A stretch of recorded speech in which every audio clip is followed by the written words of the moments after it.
Hello everyone, Chuck Northside Guy. Happy New Year. Today I am filming two videos which I'm going to post, part 1 of 2 and part 2 of 2 of pickups in my collection in 2021. And I decided that I was going to have a special video just on my T206 journey, which I think is going to be a real special video. I'm eager to share it. But I also have many other areas of my collection, some I've shown, some I've never shown with you, that I'm eager to share in this video. It's going to go from vintage all the way to some high-end modern stuff, which I typically don't share, but I thought, what the heck, I'm going to do so. Originally, I didn't think I was going to post one of these videos. I thought, you know what, I've already filmed videos throughout the year as I pick these cards up. Why would people be interested? Well, shame on me. What an arrogant thing to say. I presume that people actually watch my videos through the year. So I think it's going to be really neat to kind of lay out what I collected in the year. Some will be repeats if you watched my videos before. But I think seen side by side, you'll really see the journey. And it was really neat putting these cards together and kind of assembling what I collected in 2021. I picked up 39 PSA slabs. I have a bunch of stuff that's not graded yet, of course. And at the end of this video, I will share with you my 2022 strategy or targets for picking up. As everyone's noted in their videos, this was a really crazy year. The year passed. I came out of the gates in January, February, and March of 21, and I was just selling in my eBay store like crazy and at premium prices. And it culminated in about the second half of February when I sold my Ken Griffey Jr. The 1989 Upper Deck Ken Griffey Jr. PSA 10 for $5,000. And I thought, you know, I'm going to take that money. This is crazy. And I thought, wow, I'm a really smart guy. And what I did is I rolled it over and overpaid in the two cards that I'm going to show you in the vintage, a Ted Williams and a Jackie Robinson. No regrets, but I certainly wasn't Mr. Smart Guy as I thought I was at the time. So I got caught up in the FOMO. So a lot of lessons learned. Highlight of the year, of course, was the National. I'm going to show you some special pickups from the National. I met many of you watching this at the National in person, and I'm thrilled to have met you and looking forward to deepening the relationships in the year ahead. So without further ado, let's take a look at the cards. Enough of me yapping. All right. Thank you, Mr. Helper. It's my youngest son helping me out there. All right, let me get this set up here. There we go. All right, I'm just going to begin here. This is obviously, as you know, I'm inspired by Bowman 53. I am looking to pick up, collect the entire 1953 Bowman color set. And I got 5 cards in the new year. I have 9 left as I begin 2022.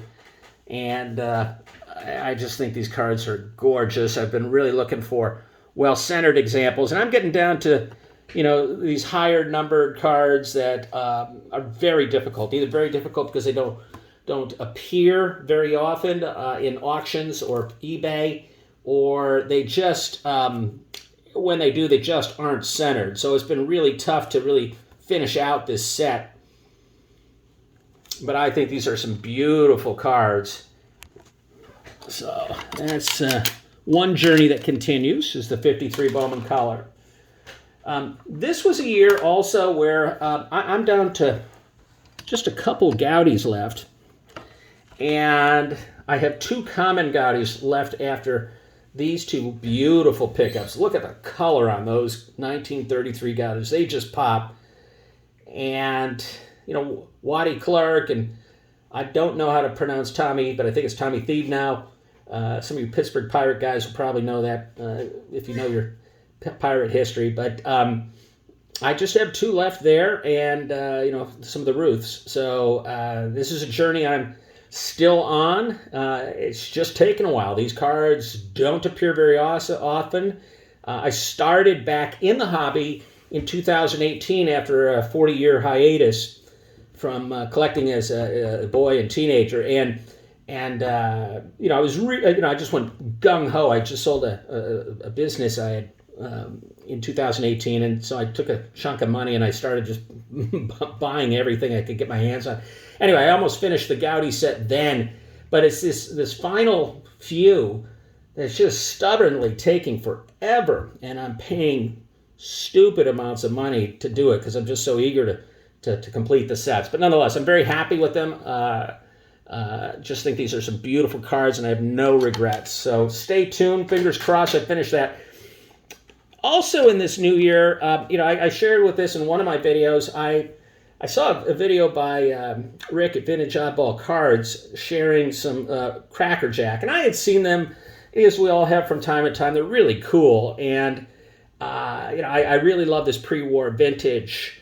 I just think they're just icons of American history, baseball history, American history, and of course Cracker Jack's embedded in the game, and so I just picked this one. It's a low number. It's not very much stained. It's pretty well centered, but I just wanted to get one to start my learning journey. What I find is, and I'm sure a lot of you guys find is, if you're going to collect a set, get going on it. Feel your way forward, and I'll talk more about that in my T206 video. But this was the first one, the only one I picked up in the last year.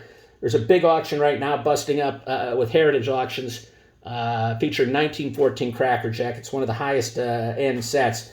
And I don't know if I'm going to participate yet or not, but those are some beauties. Alrighty. Next up is something new I did in the year, new to me. And what was new to me, and again, just look at the colors on this thing, would you? I mean, gee whiz. So I'm going to just start here. First of all, one of the cards I took those Ken Griffey profits and overpaid on was this Ted Williams.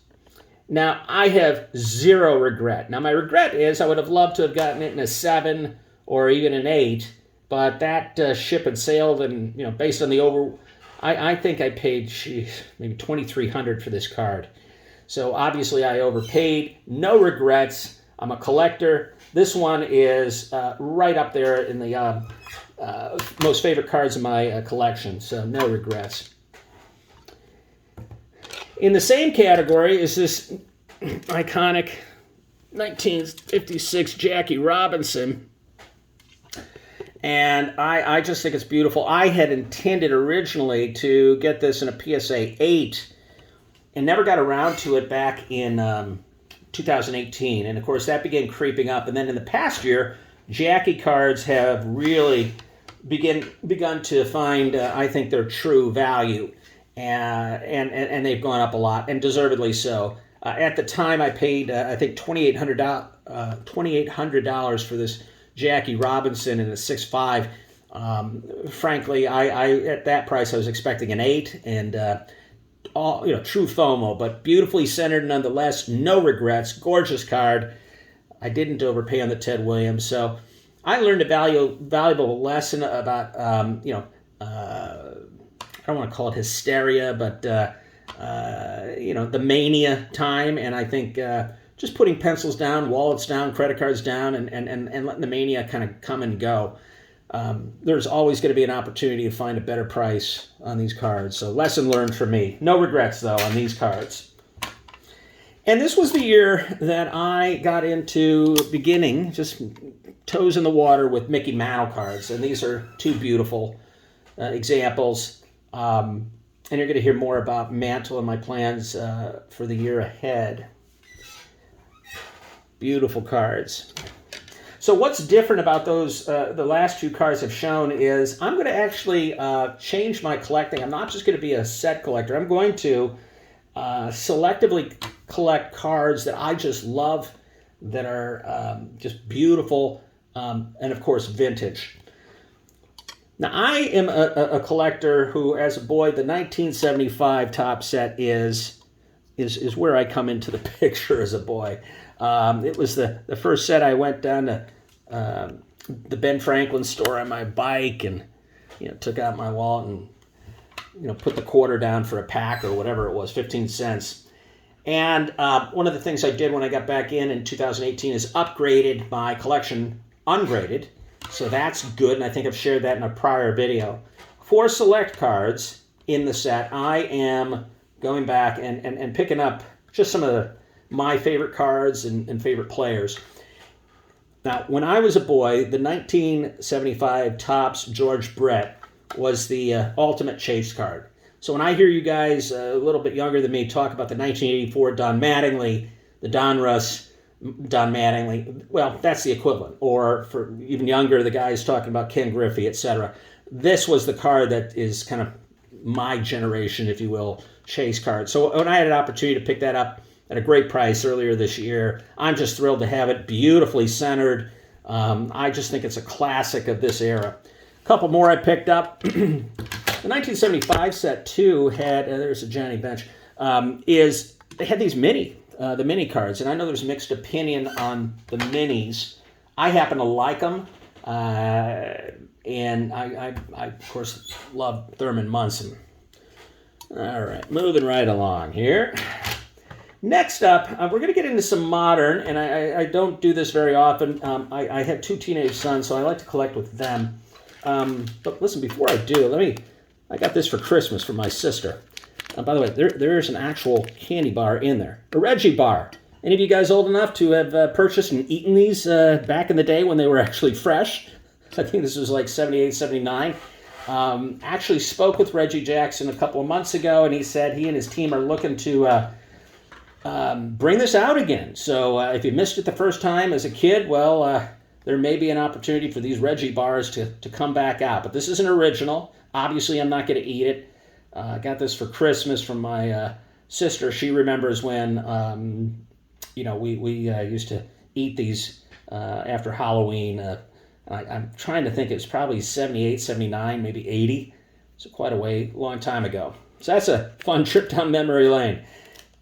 And I think Ray from Philly has really been focusing on Reggie lately, so he may particularly enjoy that. All right, so here's some more modern cards. And I'm mindful that this is getting to be a long video for me. I was always told that a good speech should be like a woman's dress, long enough to cover the subject, but short enough to keep it interesting. So I'm afraid this one's getting a little long. All right, so first up is a John Marant PSA 10. Look at that card. I just love that image. My boys are really into basketball. They have a wonderful basketball collection. I just wanted to share this one because I thought it was interesting. I also like these Topps Finest The Man. I have probably 500 cards at PSA in which I'm awaiting grading, and those are more of the modern variety. But these I was able to get back before, the shutdowns, lockdowns. Juan Soto, Glaber, and of course my Trout. Beautiful cards, just love them. All PSA 10. I picked up a short print of Mike Trout. Love this card. Wanted to share this. I think people are writing him off. I don't think that people should.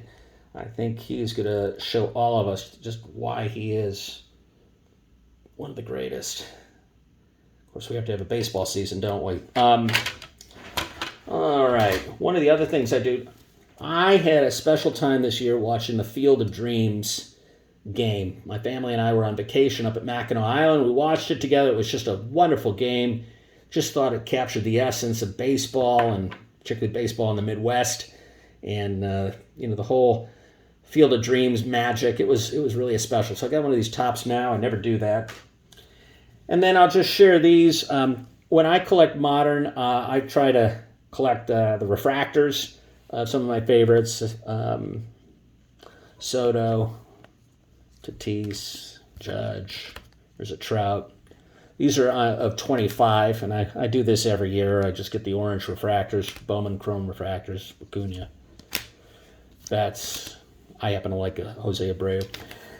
All right, autos. Anyone interested in autos? Well, I have been collecting autos as well of modern players, and here's a Trout. I just love these Stadium Club Chrome cards and wanted a Trout auto. And here's a Juan Soto of 25. Nice one. Got some more Soto for you here. I don't know if any of you guys have collected the Topps Chrome Black. I don't know if that's going to be a durable product, but boy, they sure are sharp cards. Would never encourage you to buy them in the box. Buy them singles, because you're going to get more value. Here's a Soto Refractor Super Futures. Of course, who doesn't love, but Derek Jeter. Isn't that a beautiful card? Look at that thing. Just beautiful signature, beautifully centered card. Gorgeous. Now, I got some back before the close. I got this Jeter 2020 Chrome Black, Mint 9, Auto 10. I got this Hank Aaron. Now this, we all remember, sadly, Hank Aaron died about a year ago this time. And this product came out in December of 19. No, pardon me, December of 20. So this had to be one of the last signatures in the last few months of his life, sadly. And it's of 25. Alex Rod, a couple more. I think Garrett Cole is a class act. Love that one. And I've always liked watching J.D. Martinez hitting.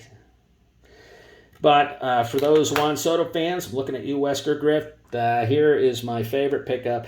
It is a Gem Mint 10. Juan Soto in that classic pose. Look at that thing. This is one of 50.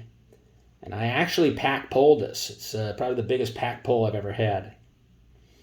So there you have it, folks. In the year ahead, I am focused on fewer but better. And by fewer but better, what I mean by that is I may not have many cards to share with you, but I'm intending to focus on some higher end mantle cards. I have my eye on a 59 and 60 and 56 mantle, looking into PSA 8. I'm looking to finish the 53 Bowman Color, looking to finish up the Gaudy, just a few basic Gaudis.